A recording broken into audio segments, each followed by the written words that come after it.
So hello guys, welcome back to my channel. आज हम करने जा रहे हैं इकोनॉमिक्स क्लास 9th का चैप्टर 1 पालमपुर गांव की कहानी। इंट्रोडक्शन टू इकोनॉमिक्स में पहला चैप्टर है। आज हम ये करने वाले हैं पालमपुर गांव की कहानी।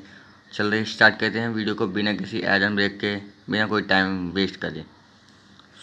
अवलोकन है। इस कहानी का उद्देश्य है उत्पादन में से संबंधित कुछ मूल्य विचारों से परिचय कराना, और ऐसा हम एक काल्पनिक गांव पालमपुर की कहानी के माध्यम से कर रहे हैं। इस कहानी के माध्यम से हम इसके बारे में बता रहे हैं। पालमपुर में खेती मुख्य क्रिया है। मुख्य क्रिया क्या है? पालमपुर में खेती है, जबकि अन्य कई क्रियाएं जैसे लघु स्तरीय विनिर्माण, डेयरी, परिवहन आदि सीमित स्तर पर की जाती है।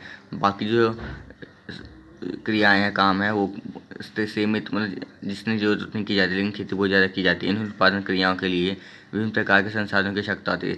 अगर हमको ये उत्पादन करना है तो हमें अलग अलग चीज़ों की आवश्यकता होती है। यथा प्राकृतिक संसाधन की आवश्यकता जो मानव द्वारा बनाई गई, उससे मानव प्रयास, मुद्रा आदि की आवश्यकता होती है।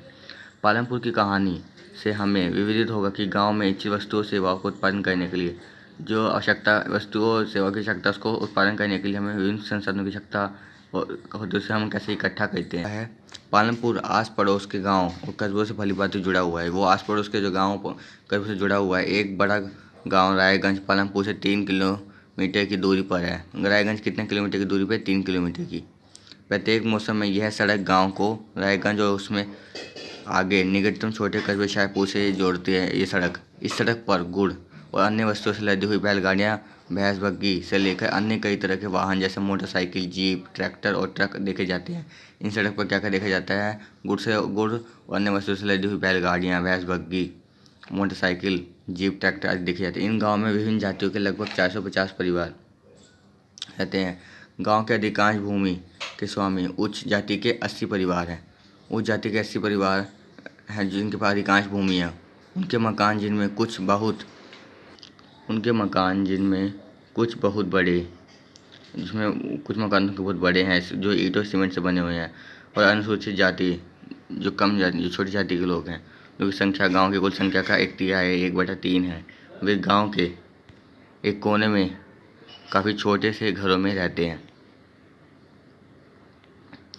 जिनमें कुछ मिट्टी और फूस के उनके घर बने हुए हैं। अधिकांश के घरों में बिजली है। खेतों में सब नलकूप बिजली से ही चलते हैं और इसका उपयोग विभिन्न प्रकार के छोटे कार्यों के लिए किया जाता है। खेतों के लिए जो पानी आता है बिजली के द्वारा आता है, और छोटे कार्यों के लिए ही इसी काम लिया जाता है। पालमपुर में 2 प्राथमिक विद्यालय हैं। कितने प्राथमिक विद्यालय हैं? 2 हैं। एक हाई स्कूल है उसमें, और एक प्राथमिक, वो दूसरा होगा छोटा। एक हाई स्कूल जिसमें 12th पास होगा, और एक छोटा होगा जिसमें प्राइमरी स्कूल होगा। एक गांव में एक राजकीय प्राथमिक स्वास्थ्य केंद्र और एक निजी विश्वविद्यालय, एक राजकीय, एक जो सरकारी है, और एक निजी, एक किसी का प्राइवेट है, जहां रोगियों का उपचार किया जाता है। ओके, आगे बढ़ते हैं।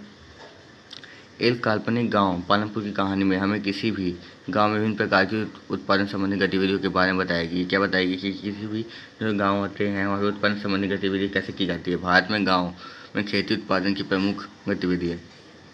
भारत के ज़्यादातर गाँव में क्या की जाती है? खेती की जाती है। अन्य उत्पादन गतिविधियों में जिन्हें गैर कृषि क्रिया कहा जाता है, जो कृषि के अंदर नहीं आते, उनको हम गैर कृषि कहते हैं। जैसे लघु विनिर्माण, परिवहन, दुकानदारी आदि। लघु विनिर्माण मैन्युफैक्चरिंग वाला, जो हम फैक्ट्री में तैयार करते हैं माल को। परिवहन, ट्रांसपोर्ट, दुकानदारी, मैन्युफैक्चरिंग की दुकान शामिल आदि है। हम उत्पादन के बारे में कुछ सामान्य बातें जानने के बाद इन दोनों की प्रकार की क्रियाओं पर विचार करें। जब हम इसके बारे में थोड़ा कुछ सामान्य बातें जान लेंगे, उसके बाद हम इन दोनों की जो काम है उसके बारे में विचार करेंगे। इस वीडियो को मैं यहीं तक रखता हूँ। नेक्स्ट वीडियो में हम करेंगे इसके अगले, इसका पार्ट चालू करेंगे। इसमें मैं आपको इंट्रोडक्शन दे दिया। चैनल पर नए हैं, सब्सक्राइब करना ना भूलना। वीडियो को एंड तक जरूर देखना और अपने दोस्तों को शेयर कर देना ये वीडियो। मैं अगली वीडियो में आऊँगा इसका पार्ट के साथ। तब तक के लिए जय हिंद, वंदे मातरम। Thank you, have a nice day.